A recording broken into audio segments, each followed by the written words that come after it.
اگر دہشت گردی اس ملک میں ہے اور دہشت گردی کی وجہ سے آپ کی سوسائٹی غیر محفوظ ہے تو آپ اس کے ساتھ کوئی ڈائلاگ نہیں کریں گے. آپ نے ڈائلاگ کیوں کیے تھے ان کے ساتھ, کیوں کر رہے تھے ڈائلاگ؟ اور وہ یہ کہہ رہے تھے کہ ہم آپ کو نہیں مانتے, آپ کا آئین نہیں مانتے, آپ کی پارلیمنٹ نہیں جانتے, آپ کی اسٹیٹ کو نہیں مانتے, اسٹیٹ کے ہم کسی چیز کو بھی نہیں مانتے, پھر بھی آپ وہ ڈائلاگ کرنے جا رہے تھے. تو کیا ہوا اس سے, کیا حاصل ہوا؟ یہ حاصل ہوا جو مستنگ میں ہوا, یہ حاصل ہوا. لغاری صاحب یہ اتنا مطلب ایسا کوئی راکٹ سائنس بھی نہیں ہے. سب کو معلوم ہے کہ جو سرحدی علاقے ہیں وہاں پر زیادہ ضروری ہے کہ اس طرح کی نگرانی رکھی جائے, کیونکہ وہیں سے دراندازی ہوتی ہے, وہیں سے ظاہر ہے کہ اسمگلنگ بھی ہوتی ہے, اسلحہ بھی, دہشت گرد بھی. پتہ نہیں کیوں ہم درمیان میں لاپرواہ ہو جاتے ہیں, جب واقعہ ہوتا ہے پھر کہتے ہیں جی دشمن گھسایا. بالکل صحیح کہا آپ نے. اور یہ کہ اب جب آپ کر چکے ہیں تو آپ کو معلوم ہوگا کہ کتنے راستے ہیں جو دوسرے ملک میں جا سکتے ہیں یا لوگوں کی آمد و رفت ہو سکتی ہے. یہ کیسے ہو سکتا ہے کہ آپ کے پاس آبادی کا ایک بڑا, آپ نے اس ملک کے اندر کتنے غیر ملکیوں کو جگہ پناہ دی ہوئی ہے.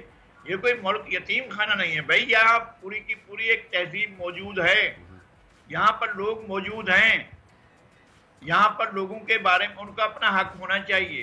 آپ کب تک اپنے آپ کو, اپنے ملک کو, اپنے ملک کے لوگوں کو, سندھ کو, پنجاب کو, خیبر پختونخوا کو, بلوچستان کو, گلگت بلتستان کو, کشمیر کو, کب تک آپ دوسروں کے مفاد کے اوپر قربان کرتے رہیں گے؟ یہ کیسے ہو سکتا ہے کہ آپ کہیں ہم بھوکے رہ جائیں گے, وہ پیٹ بھریں, ہمارے بچے اسکول نہ جائیں, ان کے لیے سب کچھ ہونا چاہیے.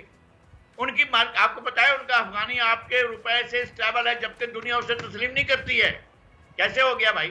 بالکل ایسا ہی ہے لغاری صاحب, بالکل ایسا ہی ہے. اچھا لغاری صاحب, اگر تھوڑی سیاست کی طرف دوبارہ اگر ہم نظر ڈالیں تو ایک خبر آئی ہے جی کہ کل سینیٹر عرفان صدیقی صاحب, جو کہ نواز شریف صاحب کے بہت اچھے دوست اور رازدار بھی سمجھے جاتے ہیں, وہ لندن روانہ ہو گئے ہیں اور بڑی خاص ملاقات یہ تصور کی جا رہی ہے. آپ کے پاس کوئی اس حوالے سے اپڈیٹ ہے؟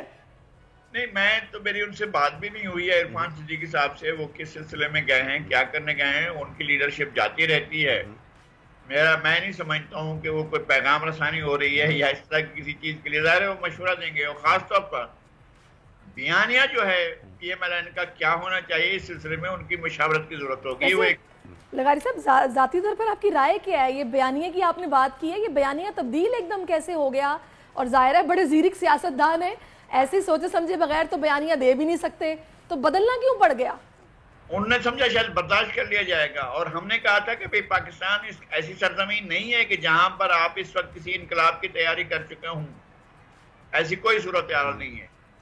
آپ وہ گرفتار ہوتے کون سا آسمان ٹوٹ پڑا تھا, اور جناب ابھی اس وقت ایک سابق وزیر اعظم جیل پڑے, کون سا آسمان ٹوٹ پڑا ہے؟ کون سی چیز جو ہے دنیا میں معمولات تبدیل ہو گئے ہیں؟ اس سے پہلے ایک وزیر اعظم کو پھانسی دی گئی, ایک وزیر اعظم کو سرے عام قتل کر دیا گیا جلسہ عام میں, اتنے لاکھوں لوگوں کی موجودگی میں. اس سے کیا ہو گیا, کیا کر لیا تھا؟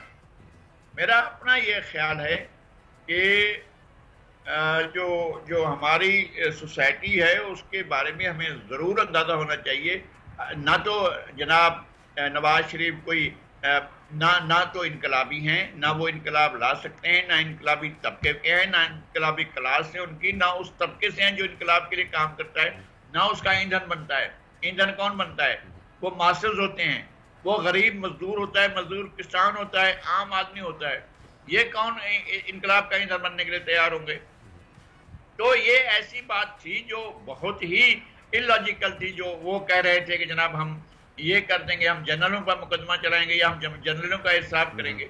آپ کے پاس کیا اتنی استطاعت آ گئی ہے کہ آپ کے پاس اتنی آرگنائز پارٹی ہے, یا آپ کے پاس اتنی آرگنائزیشن نظریہ موجود ہے جس کے تحت لغاری صاحب پارٹی کتنی آرگنائزڈ ہے؟ یہ تو ابھی اس چیز سے ایک اور بیانیہ جو ہے وہ سامنے آیا ہے. مریم نواز صاحبہ جو ہیں, ان کا کہنا یہ ہے کہ اب جو جلسہ ہونے جائے گا 21 کو واپسی پر جو ہے, وہ جلسہ بیسیکلی جو ہے اس کے اندر خطاب صرف میاں صاحب کریں گے اور کوئی اس کے اندر خطاب بھی نہیں کرے گا. ویری کوئکلی میں چاہوں گا کہ آپ اس کا رپلائی کر دیں, میرا ہمیں بریک پہ جانا ہے سر. نہیں, پہلی بات تو یہ ہے کہ وہ آئیں, لینڈ کریں, لینڈ کرنے کے بعد وہ کہاں جائیں گے؟ جلسہ عام میں جائیں گے, جیل میں جائیں گے؟ یہ پہلے طے ہونا چاہیے بھائی. وہ ایک کنویکٹڈ شخص کے طور پر اس ملک سے گئے تھے, کیا کنویکشن ختم ہو گئی ہے؟ کیا وہ سزا ختم ہو گئی ہے؟ بھائی سزا ایسے کوتا نظر کیا سزا جائز تھی, ناجائز تھی, غلط تھی, ہم اس پر بحث نہیں کر رہے ہیں, لیکن سزا تھی نا. اس سزا کے ہوتے ہوئے وہ جلسے عام میں جائیں گے اور خطاب کریں گے. آپ کوئی اچھا پھر یہ کہ اگر فرض کریں، میں نہیں کہتا ہوں بالکل جی، قانونی ماہرین سے ان کی جو ہے وہ مشاورت چل رہی ہے. ہو سکتا ہے کہ بہت سارے بیانیے سامنے آ رہے ہیں، قبل یہ وقت ہوگا کہنا، کیا پتا وہ آتے ہی گرفتاری دے دیں، اور یہ بھی ہو سکتا ہے کہ وہ آتے ہی جلسہ گاہ میں جائیں. کوئی نہ کوئی حل ضرور نکلے گا. بہت بہت شکریہ لغاری صاحب، آپ ہمارے ساتھ تھے. سبسکرائب کریں اور بیل دبائیں تاکہ کوئی خبر رہ نہ جائے.